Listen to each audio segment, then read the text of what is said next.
Hello and welcome to another episode of the GCSUNScast, the longest running Gold Coast Suns show on the interwebs. I'm your host Shane, and that's all thanks to our Patreon sponsors Dale Snelling, Paul Vosti, Robbie Fiorini, Brodie Burgess, Kate Kelland, Tom Kim, Chris Moore and Tim. Thanks so much to our Patreon sponsors. You can join them over at patreon.com/GCSUNScast. And if you can't afford any spare dollars to toss our way, that's okay. Head on over to YouTube, Facebook, Twitter, Spotify, wherever you like to get your podcast from. Like, subscribe and review to help support the show and let others know about our little Gold Coast Suns community. Well, let's get on to today's show. And I'd like to welcome back. This is incredibly rare. We haven't done this for a few years, but welcome back to the show, Paul Vosti. You're on last week and you get a second run at it. How's it going? Yeah, good, Shane. Yeah, very happy. Back-to-back wins. So it was a great day at the MCG on Saturday. Yeah, I bet it would have been something fascinating. One of the things that was most amazing, I thought, from that game was this little bit of audio here. Ready, Gold Coast. Tell you what about his qualities as a footy player? The Gold Coast chant ringing around the MCG. Weller up against the boundary. Touched on the line. So, Paul, you were there. You witnessed the Gold Coast chant ring around the MCG. How did that feel? That would have been almost giving you goosebumps. Yeah, it was great, Shane. I was just saying to you before we went live, going to around Australia to so many of the games over the last few years and just being tragically outnumbered, to be at the home of football at the MCG and basically be making more noise than Collingwood was. Yeah, it was awesome, and they were very quiet, the Collingwood faithful, and the Suns are up and about, and I think we're just seeing so much more traction. We met another young fella, Josh, that's become a Gold Coast member after the game, and he was an Essendon supporter, and he's come across, and I think we're becoming very much a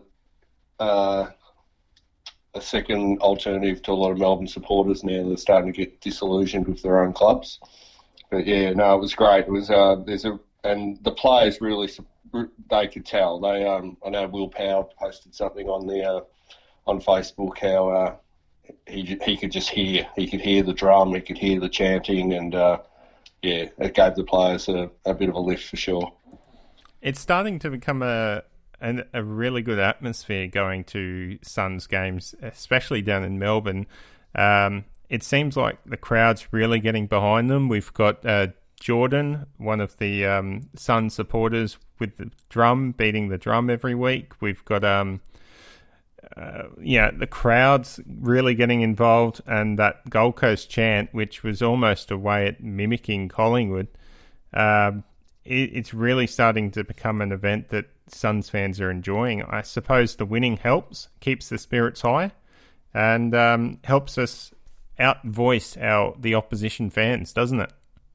Yeah, and I think we're becoming a community as well. Like, that takes time, and like people like Sharon Hayes does an amazing job online and controls a lot of the forums. Like she flew down for the game, and so you're starting to you're making proper friendships through the footy club now, people that you didn't know 3 or 4 years ago, and now you're getting more and more familiar faces at all the Melbourne games, and it's a great community, and it's just a positive thing because everyone's gone through such a hard journey with the club, and now they're genuinely seeing a group of young men that are just passionate about Gold Coast, and with the coaching, the way they're playing footy, you can't be anything but inspired by the group because they just play footy the right way, and it's exciting times.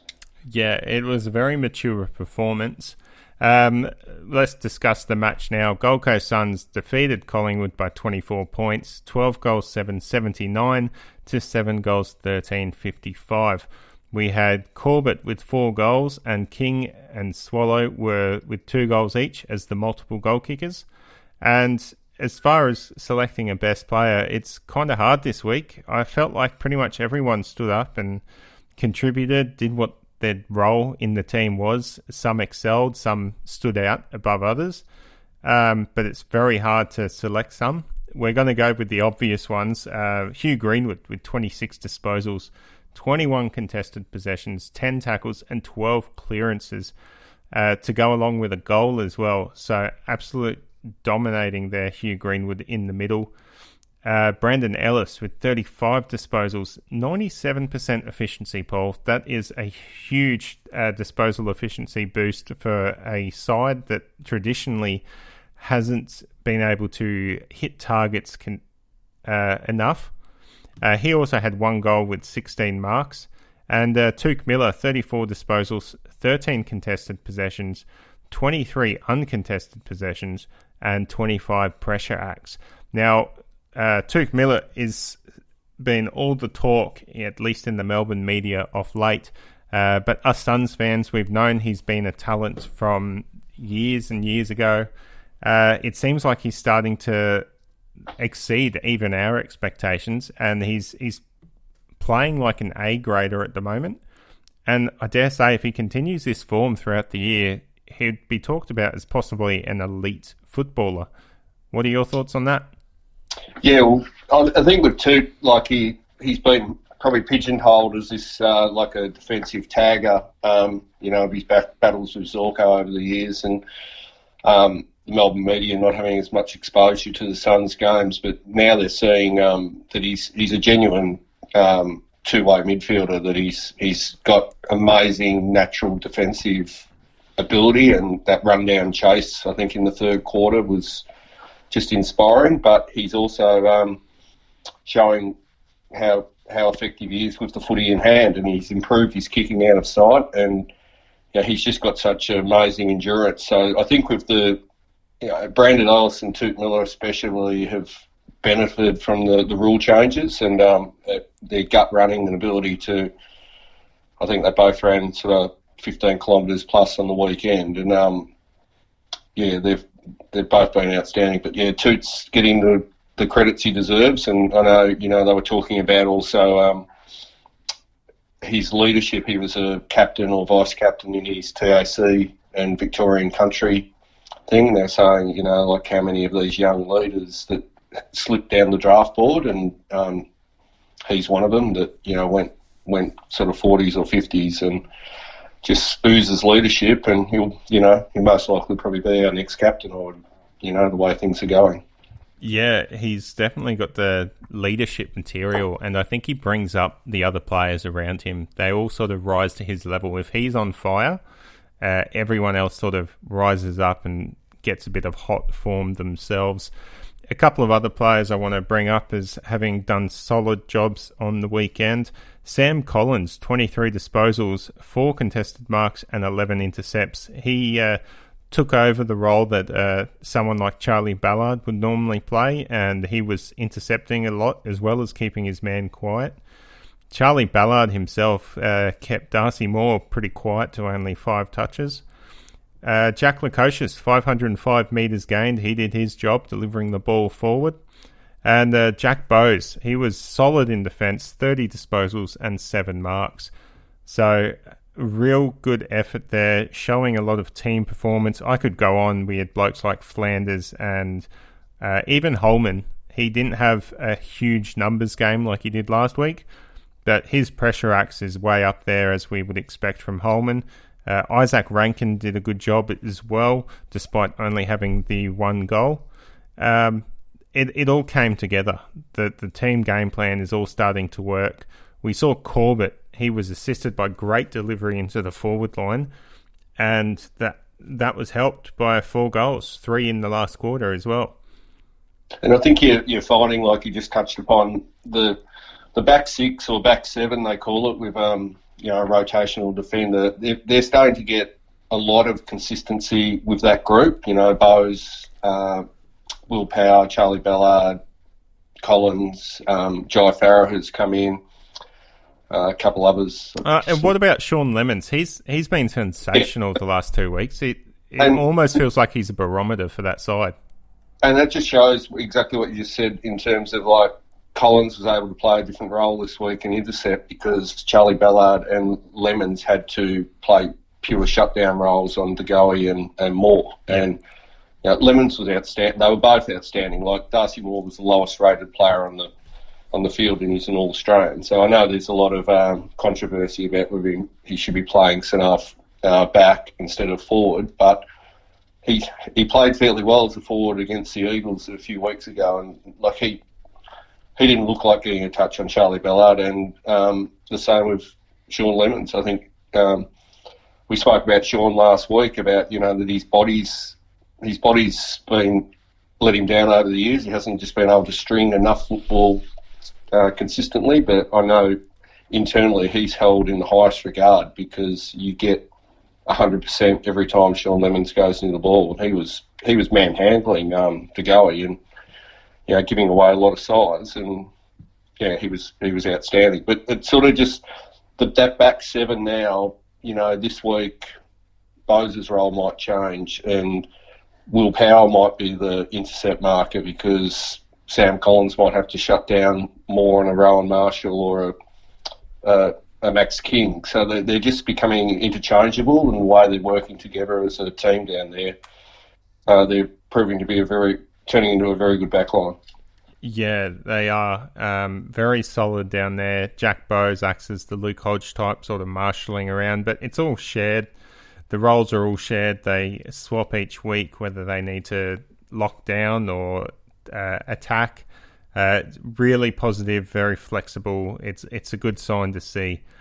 And I think Brandon Ellis has been good for the back line as well in terms of that composure. So you'll see that he does push back and will be one of those players that understands the tempo of the game. So he might go, right, we need to just chip the footy around now, slow it down. And with his experienced head, I think that's helping as well. And then when the times come, they've got Lukosius and those boys that are prepared to take the really brave kicks through the middle to break through the zone when they need to and play brave and play fast. So they seem to they're developing really nicely. I know it's only 2 weeks, but the whole year apart from that 2 weeks, 2 quarters of the Bulldogs is been very promising, and we've got a percentage of 103, including a 10-goal loss to the Bulldogs. So it goes to show that winning 3 games, losing 4, and still having a percentage of 103, we're doing quite a bit right. Yeah, definitely. You mentioned the ball movement out the back, holding on to it. What's also impressive that we've been seeing the last couple of weeks is the quick ball movement. Now, I've been raving on the show for most of this year and probably last year as well that quick ball movement is the key for this side to work, and we're seeing that. They're using the ball smartly, taking the kick into the corridor, even when it's risky. We saw 5 minutes, I think, into the last quarter. We were only up by 3 goals, 21 points, I think, and they took a risky kick to get from the back line into the corridor, and from that point, it caught Collingwood off guard, and they were able to basically run the ball down through the middle of the ground to, I think it was Greenwood in the end, who took a mark and then handballed over to Corbett. It's plays like that that's really impressive, that they're not going to go down without a fight. They're going to keep trying even when they're only a little bit in front, because they want that win. They want to constantly be scoring, and that's only good for a side that wants to play finals. You need to score to win games, and to play finals, you need to win games. Yeah, absolutely. And I think having players like Markov and Lockie Weller and Lukosius, these guys that can, Markov and Weller have got that elite breakaway speed where they're prepared to actually take the game on. And, with Lukosius kicking, it makes us hard to coach against, because if we were just playing a slow chip controlling the game, we don't have the tall forwards to probably kick that score like you're talking about. But when we can go slow and then go fast, you can catch sides off guard. So I think they've really got this balance right at the moment. And I know Stewie Dew said at certain stages they were really finding it hard to penetrate Collingwood. They'd structured up quite well. and then he was very impressed with some of the braveness of their decision making out of the back half. Yeah, it's funny how you mentioned the go slow to versus the moving the ball quickly, because that's essentially what Collingwood did. They went slow, and it gave the Suns time to man up in defence, get their defence set up, and intercept, lock the ball down, and rebound it as quickly as possible. So if it's sort of a taste that if the Suns were to play like that, they probably wouldn't win. They wouldn't be able to kick the score that they needed to, because they're pretty similar as far as personnel as what Collingwood's got, at least in the forward end with the tall forwards. So it's a really good contrast to see what could have been and what was. Something else that really stood out in this game. Now, we've been criticising the ruck situation. Well, I wouldn't say criticising, but haven't been so strong on it over the last few weeks. Graham has not impressed, but after watching this game, I think he sort of found his niche and found where he can hurt his opponent despite not being matched to attack them in the ruck. We saw Graham and Burgess go up against Grundy, who's arguably one of the best ruckmen in the competition at the moment. Now, both of them had similar stat sheets. Graham had the 6 hit-outs, 10 disposals, 1 clearance and 4 marks. And Burgess had the 7 hit-outs, 4 marks, 1 goal and a clearance. So they're really using their positioning to hurt Grundy on the outside. Grundy was winning the centre clearances and the hit-outs to advantage, but Graham would go back and use his defensive ability to really hurt the Pies, and Burgess was going forward to use his goal sensibility to hurt the Pies. It was really, really good to see that sort of stuff. How did you see the ruck situation unfold this week? Yeah, it's quite interesting, because I've always, unless you've got a Napanui or a Sanderlands or one of the, a Max Gorn, I've always been a big believer in the sort of the fourth midfielder come ruck, and I saw that firsthand on Friday night with Nankervis for Richmond. He's not a outstanding tap ruckman, but his grunt and bodywork around every stoppage, where he'll be on the bottom of the pack, he'll be tackling, he'll just be bumping and using his size. And I think with Caleb, especially being a young player,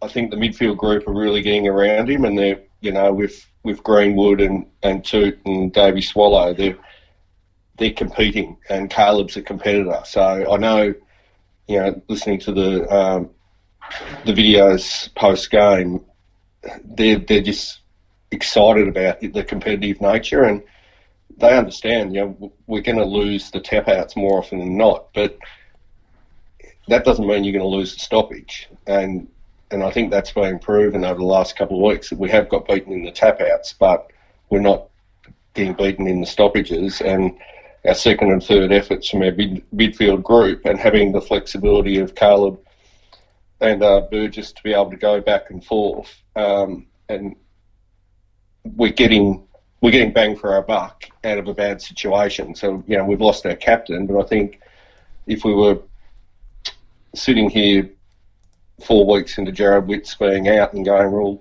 you know what, this isn't as bad as we thought it would be, and it probably poses a question, will Zach Smith come back into the side next week? My gut feel is they'll go unchanged, and they'll keep investing time into, Caleb Graham's development. Yeah, we'll get into Smith later, but that's my gut feel too. I feel like Graham's a confidence player, and he's getting more confidence every week by playing in the ruck. And as you said, having the midfield brigade get around him and support him, he's getting that confidence and becoming a player on his own right. So I think it's working well. They're going to have a challenge this week against St Kilda with Paddy Ryder back in the side.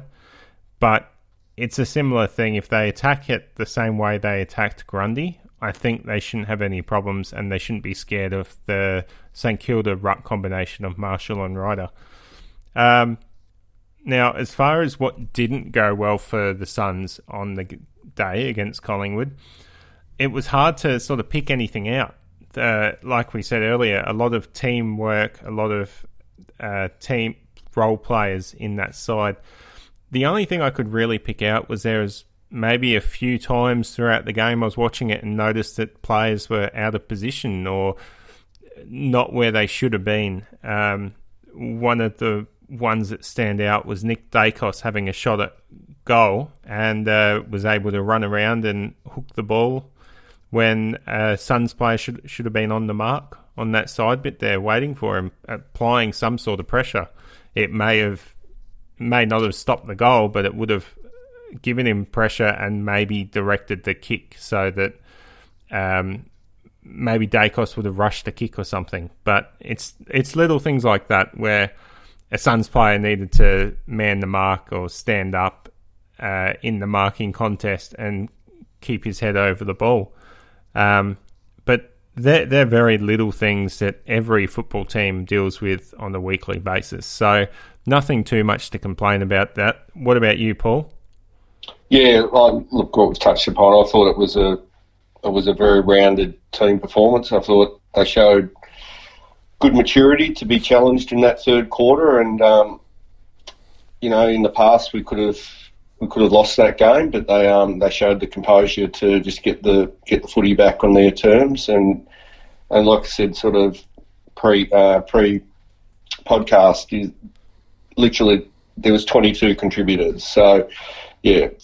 You had your two or three standouts at the top end, but across the board, like if you went through, like there was a lot of players that got between 20 and 15 touches. They weren't getting 7 or 8 touches. They were playing their role, and I think that's just showing the way the group's developing is that they're happy to play the role they need on the particular day, and I thought they coached well. They got their matchups right, and it was a solid performance. It was a mature performance. Yeah. Let's move into one of my favourite sections: the state of the game, the stats of the game. I like to call it.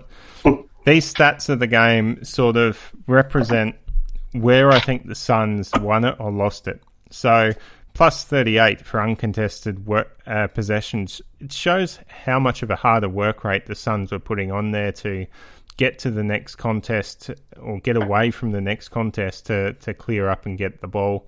Plus 48 marks shows how much the Suns controlled the ball. They played it on their terms and didn't give Collingwood the opportunity to play the game they wanted. And plus 7 tackles. When we had more possessions than Collingwood, having more tackles, again, just shows how hungry the players were for the ball. The game plan's really starting to work, and players have confidence in how they're playing.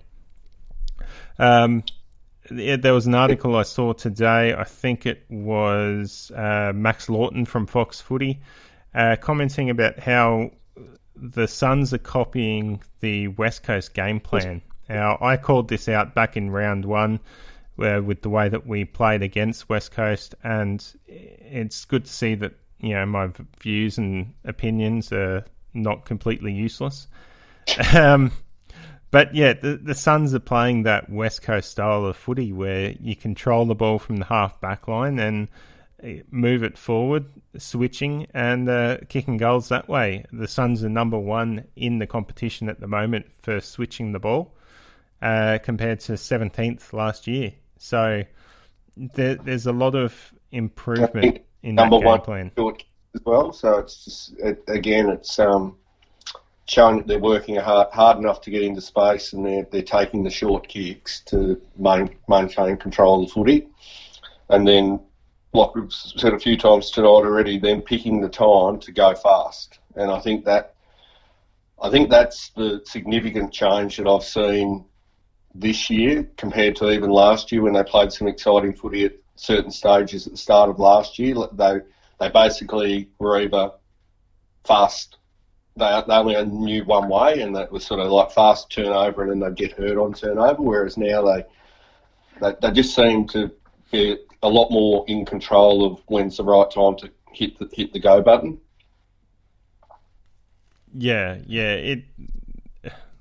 It's very much their decision making's gotten better, and I've been talking about this earlier, about forwards and their leading patterns. It's also about their teammates knowing whereabouts to run on the field and create that space so that the ball can be moved freely, whether they receive the ball on their lead or whether they open up space behind them, allowing for another teammate to get in there and get a mark and get a possession. But it's really good to see that work rate and see the game plan working. West Coast were a good side. They still are a good side, despite their injuries at the moment. Yeah, we've seen the Gold Coast Suns scoring from the defensive 50 is far higher than any other part on the ground, especially in the last 2 weeks since Witts has gone down. We're not really scoring from centre clearances or the centre of the ground, and the forward pressure hasn't been as strong as what it has been in the past at certain stages.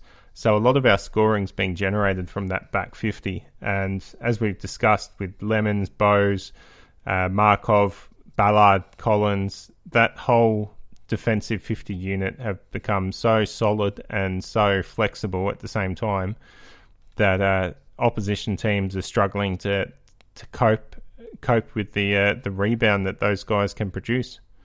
Yeah, and coupled with the defensive running of Ellis, Greenwood, and Miller that can support that back six, and I think that's what you're finding is that with the ruck situation we might be losing, but because we're pushing back so hard and we're being able to get the footy to the ground, then we're outnumbering them and then running forward. So there's a lot of positive signs, and I think also, there was a incident with Ben King on the weekend where, he was 2 against 1, got the footy to ground.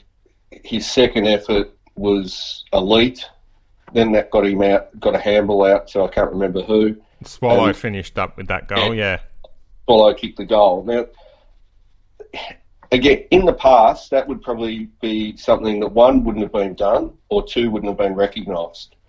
And now as a group, they're seeing how important that part of the game is. It's not just about clunking a mark. It's what you're doing to help your other teammates when it gets on the ground. And I thought that really typified how Ben took some criticism 2 weeks ago. And since that he's come back and kicked 5, and then on the weekend he only kicked a couple, but his intent and his effort around the football was spot on. So. And it's not just what you said about how the example of those second and third efforts are being more appreciated and highlighted. That's no more evident than the media this week taking the Tuke Miller chase and rundown in that back half late in the game against. I don't know which Collingwood player it was. Lukosius finished up with the tackle, but it was all because of Tuke Miller's chase and rundown to apply that pressure that his teammate was able to get on top of the opponent and lay a tackle. So those sort of 1%ers like that really sort of get highlighted and encourage the rest of the team to do that. And as a football fan, they're the things that you love to see. You love seeing speckies, you love seeing miraculous goals, but you also really love seeing those team-lifting work rate 1%ers that really just sort of show how the team wants to play. Well, it's showing the Melbourne, like Gary Lyon and Nick Del Santo were full of praise for the Suns this week. I know we don't get as much media as sometimes we'd like, but their praise was based around our effort and that we're becoming a side of substance, not a side of just top draft picks, a side where, keep coming back to Greenwood, Miller and Swallow, but as the leaders, they're setting the tone for all those younger guys, that they're seeing that you don't have to be the number one draft pick to be a good AFL footballer. And they're seeing how important it is to roll the sleeves up and be a hard-to-beat footy side. And I think all the work that Stewie Gill and the board have done over the last 3 to 4 years it's all starting to come through now, in that they're seeing the way to play to win finals footy. And will we make the 8 this year? Who knows? Will we play finals? Who knows? But what we are starting to see as supporters, we're seeing a product that we can trust. So we're starting to go to the football now, and we can start to trust our side that they, for want of a better word, they're going to have a go, and that's a good thing. It's good to go to the footy and know that you've got 22 players that are pulling the jumper on and they're going to have a red-hot go. Yeah, so our next 4, as you mentioned, we're in with a shot to play finals. Our next 4 games, we come up against St Kilda at Metricon this week, Brisbane at Metricon the following week, Geelong down at GMHBA, and then Hawthorn over in Darwin at TO Stadium. Then we've got the bye. So those next 4 games could really determine how the Suns springboard into the end of the season. Traditionally, we've struggled with the end of the season games, but you've got to have renewed confidence that this is a different side. We've still got players coming back into the side. We should have a recognised ruckman in the side by after the bye with Zach Smith. He may even come in earlier. Who knows? We've got Matt Rowell, who's just taken his knee brace off after the last 6 weeks and is starting to progress further with his knee injury. So he should be coming back. That's going to have a huge impact to the side. We've got Elijah Hollands, our first-round draft pick from last year, highly touted, was even at one stage going to be the number 1 pick from last year's draft until he hurt his knee at the start of the season. And we've still got players that were recruited to be best 22 players. Rory Atkins in the VFL working his way back to get some sort of match fitness. So there's still improvement in this side. And once we start getting some of those players back, who knows what's happening with Sam Day as well, by the way. I think that's still a TBA on his injury. But we're getting a side back that should be able to make a run for finals if they can maintain this momentum, because they'll have fresh players coming in as well. And like you were saying last week, like the VFL competition now having a second tier competition that's, the best in the country for the boys to play in, and to see the attitude of Will Brodie, Braden Farini, Darcy McPherson, Atkins, these guys, haven't got opportunities in the senior side at the moment, but they've gone back to play VFL footy and they're doing everything right. Like Darcy's game in particular, Will was outstanding in the first half, but Darcy's had 9 tackles. He's run. You could tell that, hey, he wants to get back in that senior side, and that's going to create pressure, and you need pressure to keep everyone honest in the senior side. Like if there's pressure from below, it just keeps pushing performance. Yeah, exactly. And let's touch on the score for that VFL game now. Gold Coast 9 goals, 862 were defeated by Collingwood 9 goals, 1165. So that was only a 3-point loss. A pretty good effort by the Gold Coast boys. Atkins, the only multiple goal scorer with 2 goals, but he had 20 disposals to go with that. As you mentioned, Brodie had a great first half. He finished the game with 41 possessions and 10 tackles. Fiorini is just going along as he normally does, 32 touches, a goal and 8 tackles, and McPherson, 33 touches and 9 tackles. So those are the boys that we expect to be really applying that pressure. And I think with those sort of numbers, they're certainly doing that. They're just waiting for an opportunity to get back into that senior side. The other player that we're all watching, Zach Smith, he had 13 disposals and 31 hit-outs. So I think he's doing enough, but it still seems like the coaches aren't convinced that he's ready yet for the senior side. So Zach Smith probably just needs to keep working into some of that form. And from what I saw, Alex Davies probably had his best game as well. So, there's another one of our top picks. It's just, which is one of the good things too, Shane, is now you're seeing that, no one's getting gifted games. 2 to 3 years ago, they were nearly getting gifted games. There wasn't enough depth on the list. Any of the top 10, any of the top draft picks were just basically getting games at the start of their careers, regardless of whether they genuinely deserved them. And now they're having to earn a spot, and no one in the senior side's rolling over to saying, I don't want to play, in the seniors. So you're going to have to earn your spot. So it's a bit like, like the Bulldogs with their number one draft pick. It's round 7, he hasn't played a game yet. So that's good for a footy club. If they've got to, do their apprenticeship in the twos, there's nothing wrong with that. And that's what makes really strong football clubs. So I'd like to really see these blokes in the reserves earn their spot in the senior side, and that's going to happen if the senior side keeps winning, because the only way to get into a senior side when they're winning is either injuries or to outperform them. So I'm really looking forward to seeing these guys keep pushing themselves in the reserves and make a case for their selection. While we're on the reserves, it's just been announced that the Qclash VFL game next week is Thursday the 13th? 13th, yeah. That's going to be broadcast live on Fox Footy. So you'll be able to watch the Gold Coast Suns reserves game against Brisbane live on Fox Footy and KO. So all of our listeners, people in Melbourne that can't get up to Metricon to watch it, there's an option to finally watch the reserve side and see how some of these guys are actually going. And it'd be great if